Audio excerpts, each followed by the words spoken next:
अस्सलाम वालेकुम, कैसे हैं आप?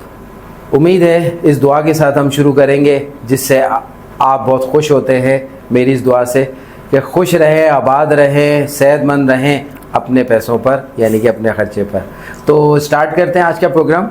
आज के प्रोग्राम में मेरे पास एक स्टूडेंट मौजूद है जो एक यूनिवर्सिटी गोइंग स्टूडेंट हैं और आज हम उनको स्टडी करेंगे कि उनको क्या क्या प्रॉब्लम फेस करने पड़ते हैं डेली रूटीन में, अपने कैरियर को लेकर, अपने जो है स्टडीज़ को लेकर और अपने बचपन की कुछ चीज़ें जो वो कैरी कर रहे हैं। तो आज जिनकी हम न्यूमरोलॉजी करेंगे और जिनकी कुछ चीज़ें आपके सामने शो करेंगे, क्योंकि सारी इजाज़त तो दी नहीं है उन्होंने मुझे, तो इस वजह से जो हम स्टडी करने वाले हैं वो एक यूनिवर्सिटी स्टूडेंट है जो बहुत सारी चीज़ों में फंसा हुआ है और करना बहुत कुछ चाहता है, उससे हो नहीं पा रहा और पेरेंट्स होप बहुत रख रहे हैं और डिज़ायर उनकी बड़ी बड़ी हैं। तो ये सारी चीज़ें मिलकर उसको क्या कर रही हैं, ये आज का जो है वो हमारा शो है, इसमें आप देखेंगे। तो अगर लाइक और शेयर नहीं किया तो कर दें, सब्सक्राइब नहीं किया तो सब्सक्राइब भी कर लें ताकि आपको इसी तरह की इन्फॉर्मेटिव वीडियो देखने को मिले। और क्या पता एक दिन आप मेरे साथ बैठे हुए यहीं आप भी इंटरव्यू दे रहे हों, तो वो भी एक वक्त आएगा जब हम वो भी शुरू करेंगे जिसमें हम आपको भी मदऊ करेंगे यहाँ पर, ताकि आपकी भी हम वाट लगाएं। तो शुरू करते हैं। आज मेरे साथ है मुनीम। अस्सलाम वालेकुम, मेरा नाम सैयद मुनीम हुसैन वारसी है और मैं बहरिया यूनिवर्सिटी का तालिब इल्म हूँ। मैं सर के पास आया हूँ और आज देखते क्या होता है। अच्छा मुनीम, ये बताओ, बचपन से ही कुछ इश्यूज़ थे तुम्हारे या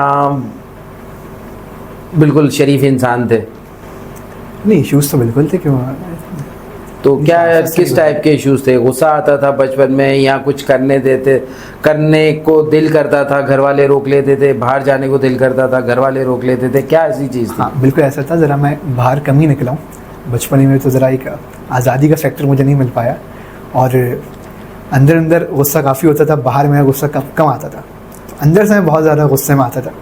तो ये है कि इस तरह मेरा कुछ बचपन गुजरा। हाँ, आप बज़ाहिर आप देखें तो एक शराफत वाला उसी लिबादे के अंदर में मैंने बचपन गुजारा। तो पढ़ाई में कैसे थे? मैं बचपन पढ़ाई में अच्छा था, बहुत अच्छा था। यानी कि रट्टू थे? हाँ, मैं कर लेता था, अगर मैं ठान लेता था तो मैं कर लेता था। इसके अलावा बचपन से वालिदैन ने कुछ तुम्हारे दिमाग में डाला था कि बड़े होके ये बनना है? हाँ बिल्कुल, वो तो जाहिर है, सबके वालिदैन डालते हैं, हमारे भी हैं।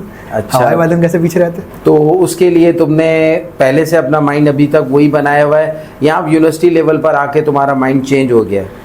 नहीं, बिल्कुल यूनिवर्सिटी में आने के बाद सियाक़ सबाक़ जो है वो मुख्तलिफ हो गए और कुछ चीज़ें नहीं पता चली।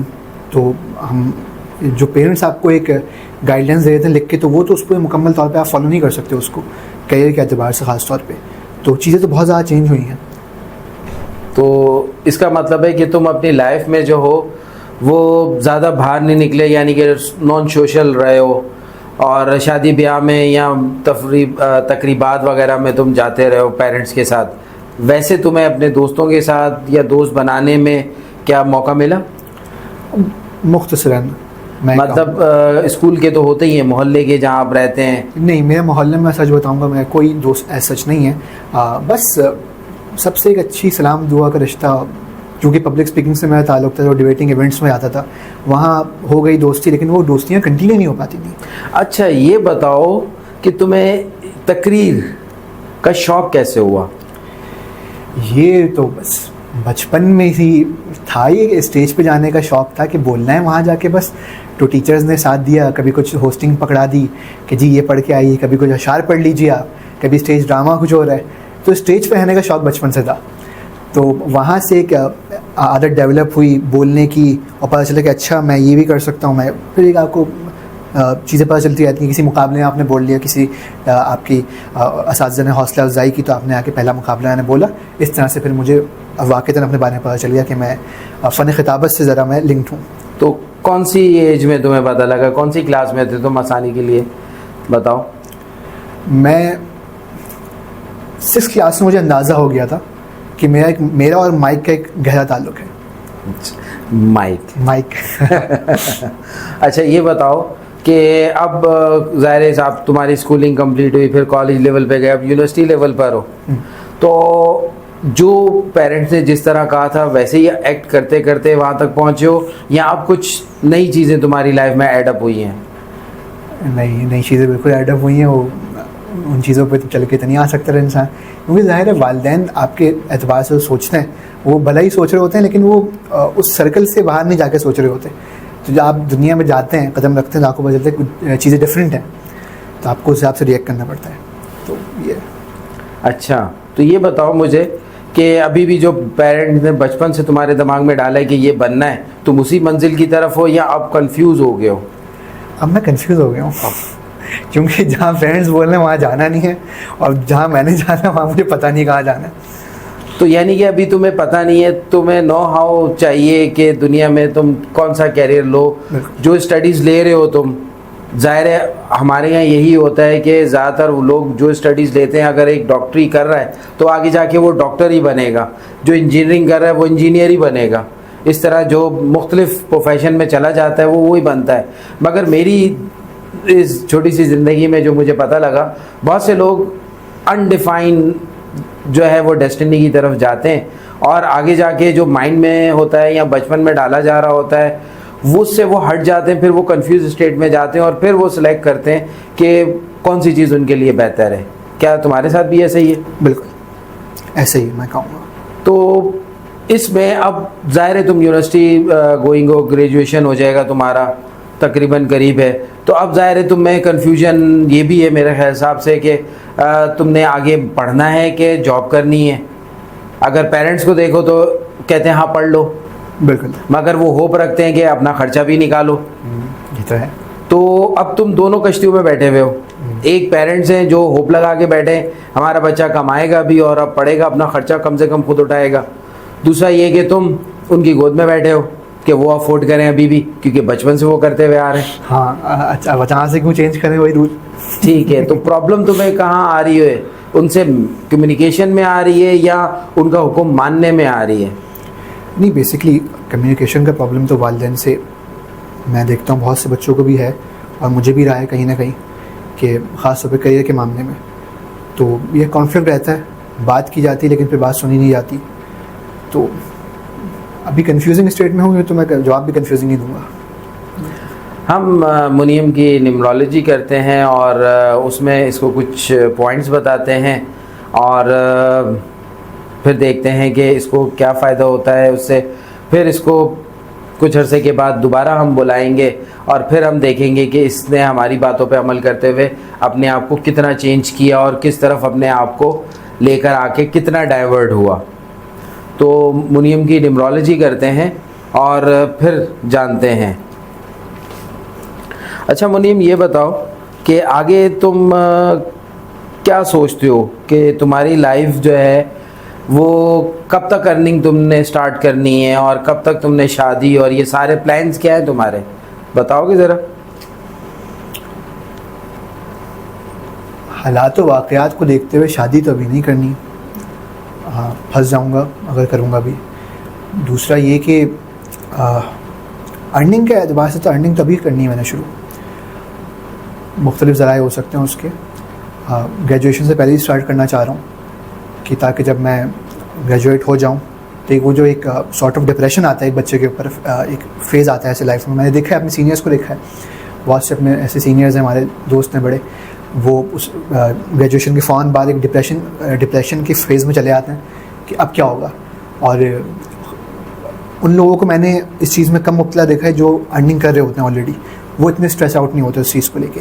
लेकिन एक बच्चा जो अर्निंग नहीं कर रहा है और वो ग्रेजुएट हो चुका है, वालिदैन की उम्मीदें भी हैं, लोग भी आसपास से आगे बोलते अच्छा होगा ग्रेजुएट, अब बेटा क्या कर रहे हो, तो बहुत सारा स्ट्रेस बढ़ता जाता है इंसान के ऊपर ना। तो बेहतर यही कि अपना बरसरे रोज़गार हो जाए ग्रेजुएशन से पहले, ये एक सच बताऊँगा। अच्छा है, अब हम तुम्हारे बारे में कुछ बताएंगे, बेफिक्र हो, सब बताइएगा। सब नहीं बताऊंगा मैं। तो पहले हम आते हैं तुम्हारे नाम के ऊपर, क्योंकि अक्सर लोग क्या करते हैं कि जब बच्चा पैदा होता है तो उसकी जो तारीख़ पैदाइश होती है, मंथ होता है, और एयर होता है उसके हिसाब से नाम नहीं रखते। ये भी एक स्टडी है न्यूमरोलॉजी इल्मुल आदाद की, और इसमें भी लोगों ने बहुत कमाल हासिल किए हैं और बहुत से लोगों की मैंने लाइन जो लाइफ लाइन है उनको सीधा किया है ताकि वो अपनी ज़िंदगी में कामयाब हो सकें। क्योंकि हम सोच हमारी ईस्ट की तरफ होती है, ख़्याल हमारे वेस्ट की तरफ होते हैं, इरादे हमारे साउथ की तरफ होते हैं और वालिदैन हमारे जो है पीछा कर रहे होते हैं वो नॉर्थ की तरफ। तो इस तरह हम बीच में जो है वो खिंच जाते हैं, स्ट्रेस आउट हो रहे होते हैं कि हम करें तो करें क्या। तो उस बेस पे जब नाम सीधा होगा, आपकी शख्सियत में पता लग जाएगा बचपन से ही कि ये इस लेवल पे या इस साइड पे जाएगा बच्चा, तो वो ज़्यादा बेहतर होता है। उसको उसी किस्म की गाइड करें। पहली चीज़ मेरे साथ भी यही हुआ, इसके साथ भी यही हो रहा है, आपके साथ भी हुआ होगा। बचपन से ही माँ बाप जो है वो एक माइंड में डाल देते हैं तुम डॉक्टर बनोगे, तुम इंजीनियर बनोगे, तुम पायलट बनोगे। छोटी चीज़ तो कुछ नहीं है। मैं कहता हूँ आज के वालिदैन को चाहिए कि वो कहें कि तुम अच्छे इंसान बनोगे, क्योंकि तालीम तो आप दिलवा रहे हो उसको, अच्छे से अच्छा स्कूल यूनिवर्सिटी हर चीज़ आप दे रहे हो। अब एक्सपेक्ट भी आप कर रहे हो कि वो बहुत अच्छा कमाए। तो मेरे पास अच्छा कमाने वाले भी आते हैं जो डिस्टर्ब है अपनी लाइफ में, इतना पैसा होने के बावजूद डिस्टर्ब है। पैसा बहुत कमा लिया, बिज़नेस की तरफ गए, फेल हो गए, बिज़नेस नहीं कर पा रहे, जॉब नहीं कर पा रहे, आए दिन उनको एंजाइटी के अटैक हो जाते हैं जॉब में और वो घर में रहना पसंद करते हैं। तो ये सब चीज़ें मिलकर एक इंसान को अच्छा भी बनाते हैं और बुरा भी बनाते हैं। बुरा इसलिए कि वो कामयाब नहीं हो रहा तो बुरा है। हमारी नज़र में जो पैसा कमा रहा है वो अच्छा इंसान है, काबिल इंसान है, जो एक अच्छे अदब से पेश आ रहा है, उसकी लाइफ के मेंटल इश्यूज नहीं है, वो नॉर्मल में भी खुश है, मगर अपनी लाइफ में प्रोडक्टिव वर्क कर रहा है। हम बोलते हैं बेचारा गरीब है, देखो बेचारे के साथ क्या हुआ, किस्मत नहीं साथ दे रही। तो डिपेंड करता है हम जिंदगी कैसी गुजार रहे हैं। अब मुनीम है, इसको अगर हम स्टडी करें इसके नाम के हिसाब से, मेरे लिए ये फर्स्ट टाइम मैं सुन रहा हूँ। मुनीम नाम है इसका, सॉरी मैं मुनीम कह रहा था, मुनीम नाम है। अब मुनीम नाम मैंने फर्स्ट टाइम सुना है। क्या कहाँ से देखा कि ये नाम देख के तुमने तुम्हारे पेरेंट्स ने रखा, बताओगे? पूछना पड़ेगा जाकर उनसे। ये तो पूछ लेते नहीं आओ। तो ये तो इसकी बात थी, क्योंकि मेरा नाम भी अज़द हटके है तो अक्सर लोग बोलते हैं ये नाम कहाँ से आया है। मैंने कहा कुरान में लिखा हुआ है, मेरी फूफो ने रखा था, तो मीनिंग उसके यही है। तो इसी तरह आपको अपने नाम के बारे में कम से कम इतना पता होना चाहिए। मुनीम बेसिकली, मुनीम अगर इंग्लिश में जो इसने स्पेल दी है मुझे, उसके हिसाब से स्ट्रेट फॉरवर्ड बहुत है, एक्स्ट्रा प्लानिंग करता है, शेयरिंग करता है, जिसकी वजह से इसके काम अक्सर रुकते हैं। इस वजह से ये सोचता बहुत है, कर नहीं पाता, क्योंकि प्लानिंग है। इसी तरह शेयरिंग कर देता है, मैं ये करने वाला हूँ, तो इसके काम रुक जाते हैं। अब क्यों रुकते हैं ये एक बड़ी डिटेल है, वो मैं इसको बता दिया है। आपको सिंपल सा बताऊंगा, शेयरिंग से बहुत सारी चीज़ें जो है वो आपकी डिस्टर्ब होती हैं, क्योंकि जो जिससे आप शेयरिंग कर रहे हैं वो किस मेंटालिटी का है, वहाँ से आपके काम बिगड़ते हैं। कुछ लोग दुआ दे देते हैं, कुछ लोग जो है उसको सोचने लग जाते हैं, कंपेयर करते हैं, इस वजह से नुकसान होते हैं। ये अपनी लाइफ में अकेला रहना पसंद करता है और अकेले में ये फारिग नहीं, मोबाइल नहीं देखेगा, ये अपने आप को रिकॉल करेगा, अपनी ज़िंदगी के बारे में सोचेगा और उस चीज़ को लेकर आगे बढ़ेगा कि अब मुझे आगे क्या करना है। मगर जो ये डिसाइड करता है करने के लिए, अगर तुम उसको शेयर कर देते हो या बहुत ज़्यादा सोचने लग जाते हो तो वो काम नहीं हो पाता। इसी तरह अगर हम इसको देखें तो ये अपने आप को जो है वो रिकवर आसानी से कर सकता है मुख्तलिफ़ मामलों में।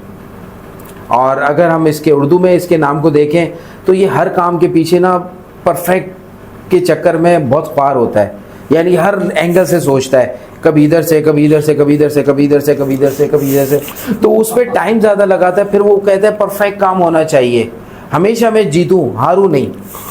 तो ये क्या होता है, एक वक्त के लिए तो सही है, मगर हमेशा आपकी हार नहीं है, हमेशा आपकी जीत नहीं है।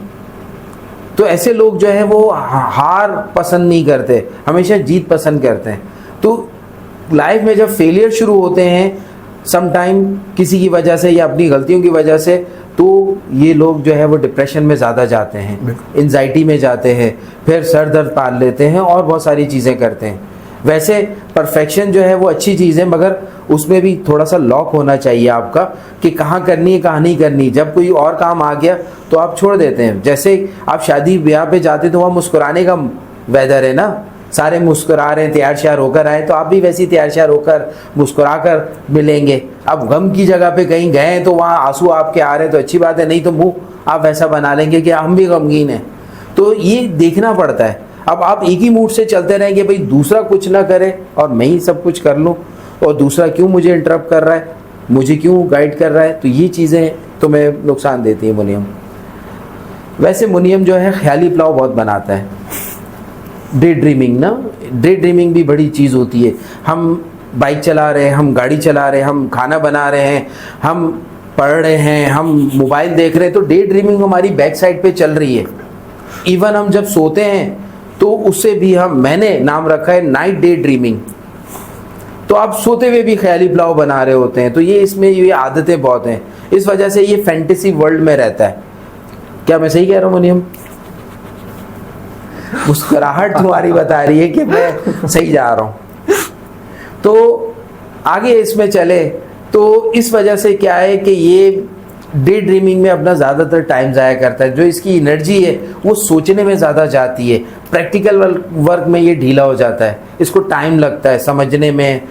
पिकअप तो अच्छा है इसका, मगर पिक जो है वो थोड़ा सा डिले हो जाता है। जो अच्छा है इसका नेचुरली, बट डे ड्रीमिंग की वजह से, क्योंकि ये कहीं और पहुंच जाता है। आपने बातें कर रहे हैं, एक लफ्ज़ पकड़ा, उस लफ्ज़ में ये कहीं और निकल गया और आप आगे बोले जा रहे हैं, वो मिस कर गया। तो इसका ये प्रॉब्लम भी है। बाकी गुस्सा इसका सिर्फ इतना है कि बस एक तीली की या एक पिन की ज़रूरत है और उसके बाद गुस्सा ख़त्म हो जाता है। हाँ, जो इसने खुद भी बताया, जो आपने भी सुना, कि बचपन से ये नॉन सोशल है, और वो नॉन सोशल रहने की रीज़न भी है क्योंकि इसके जो एलिमेंट हैं मंथ के और एयर के, वो इसको पढ़ाई में तो अच्छा कर रहे मगर इसको दुनिया से काट रहे, दोस्त नहीं बना पा रहा।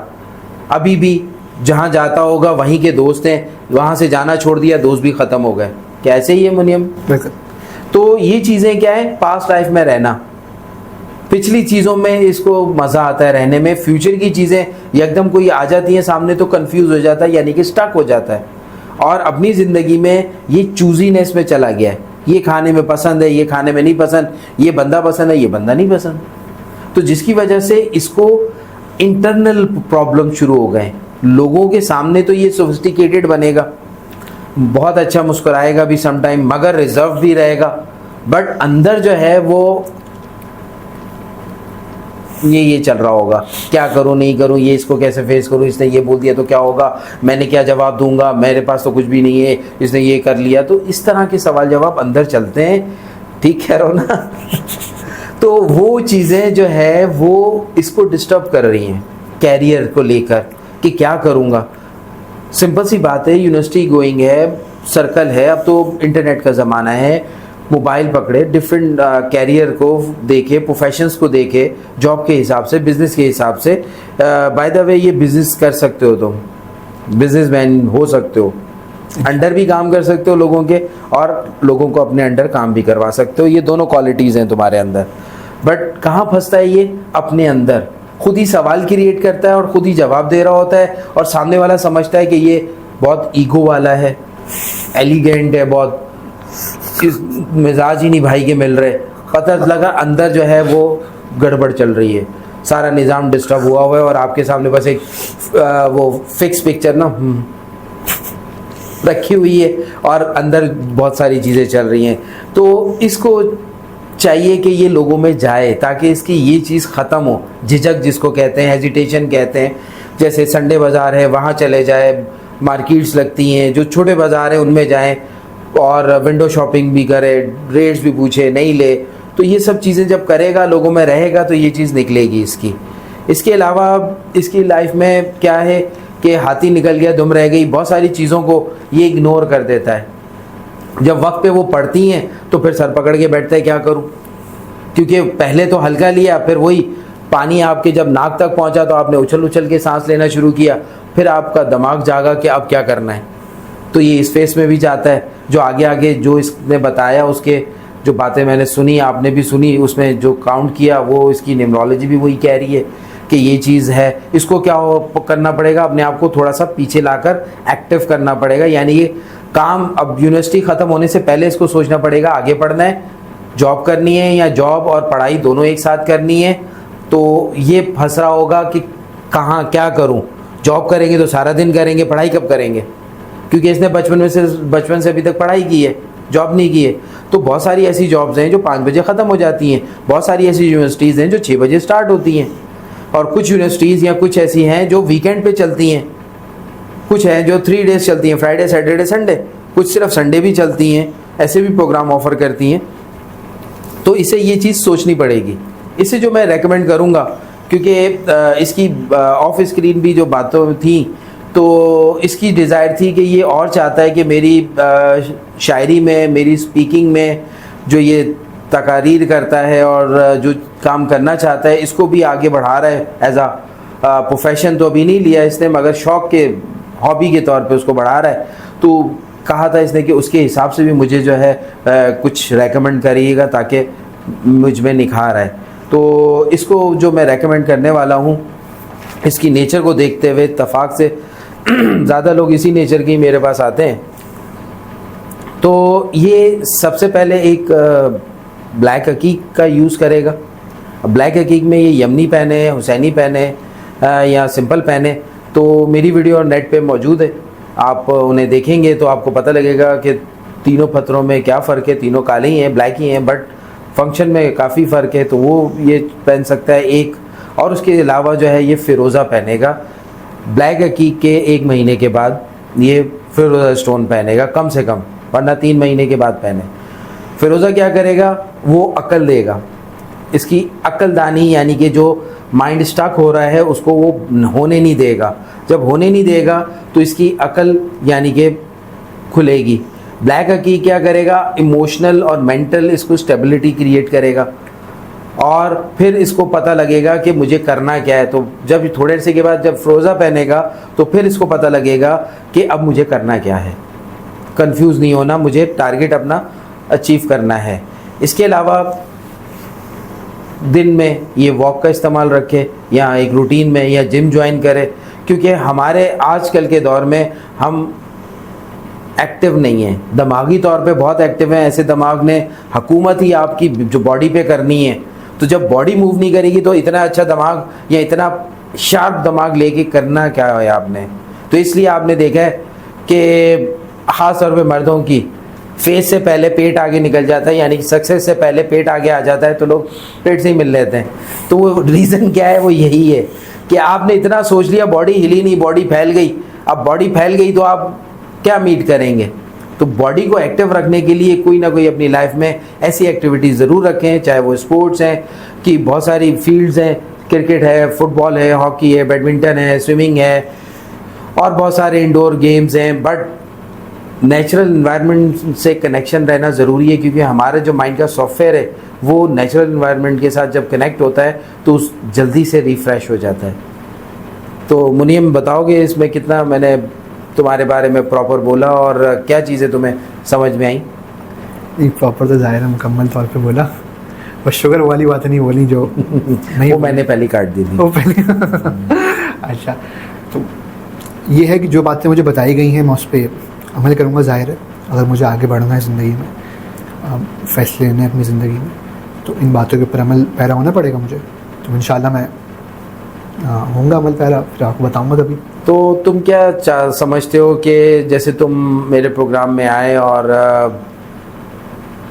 बहुत सारी चीज़ें तुम मेरे साथ और भी कर रहे हो, और तो तुम्हें पता लगा कि मेरे पास ये भी जो है वो स्किल्स हैं, और तुमने ख्वाहिश जाहिर की, क्या तुम समझते हो कि दूसरे लोगों को भी आना चाहिए, ख़ास तौर पे यूनिवर्सिटी के स्टूडेंट्स को, चाहे वो मेल हो फीमेल हो? बिल्कुल, मैं तो बल्कि अक्सर बोलता भी हूँ अपने जो मुख्तसर सा मेरा सर्कल है अपना दोस्तों का, मैं तो अक्सर जाके बोलता भी हूँ कि आप आएँ, आप क्यों डिप्रेशन के साथ ज़िंदगी को गुजार रहे हैं, आप आएँ, आप मिलें और अपनी ज़िंदगी में सुधार पैदा करें, क्योंकि सबका हक है एक अच्छी ज़िंदगी गुजारने का। तो ये कोई पहले ज़माने में बात सोची जाती थी कि जी नहीं, हम किसी साइकोलॉजिस्ट के पास, किसी साइकेट्रिस्ट के पास नहीं जाएंगे, किसी थेरेपिस्ट के पास नहीं जाएंगे, अपने दिमाग के इलाज क्या हम क्या पागल हैं, तो लोग हमें पागल समझेंगे। अब वो बातें बीत चुकी हैं। तो अगर आपको जिस फेज़ में हम लाइफ के रह रहे हैं, सोशल मीडिया है, दीगर तमाम चीज़ें हैं, स्ट्रेस में इंसान रहता है, तो दिमाग के ऊपर ही असर पड़ेगा, अक्ल के ऊपर स्ट्रेस पड़ेगा हमारे। तो मेरा ख्याल है ज़रूर नौजवानों को तो बिल्कुल आना चाहिए इस तरफ, और ताकि अपनी ज़िंदगी में सुधार पैदा कर सकें, डिप्रेशन से ख़ास तौर पर निकल सकें। बहुत बहुत शुक्रिया मुनीब कि तुम मेरे प्रोग्राम में आए और तुमने टाइम निकाला और अपनी कीमती राय मुझे दी। उम्मीद करता हूँ कि आप भी जब ये प्रोग्राम देख रहे होंगे तो आपने भी बहुत कुछ सीखा, आप भी कहीं ना कहीं इसकी तरह फंसे हुए होंगे, तो आप भी को भी एक रास्ता मिलेगा, एक लाइट मिलेगी जो आपको आगे गाइड करेगी।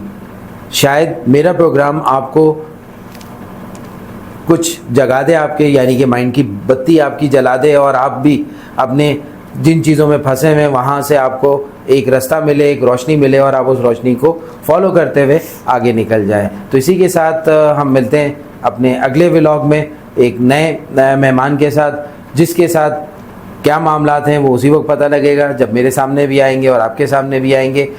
और इसी सिलसिले में आगे आपको बताता चलूँ, अगर मेरी आपको अपॉइंटमेंट चाहिए ऑनलाइन तो उसके लिए नंबर भी मौजूद है, और फिज़िकल आपको मेरी अपॉइंटमेंट चाहिए तो नंबर मौजूद है, और आप इस नंबर पे रुजू कर सकते हैं, अपॉइंटमेंट बुक करवा सकते हैं और आ सकते हैं मेरे क्लिनिक पर, या ऑनलाइन अपने बारे में जान सकते हैं और सेशन भी ले सकते हैं। तो स्टे ट्यून ऑन। अस्सलाम वालेकुम। अस्सलाम वालेकुम। अल्लाह हाफ़िज़।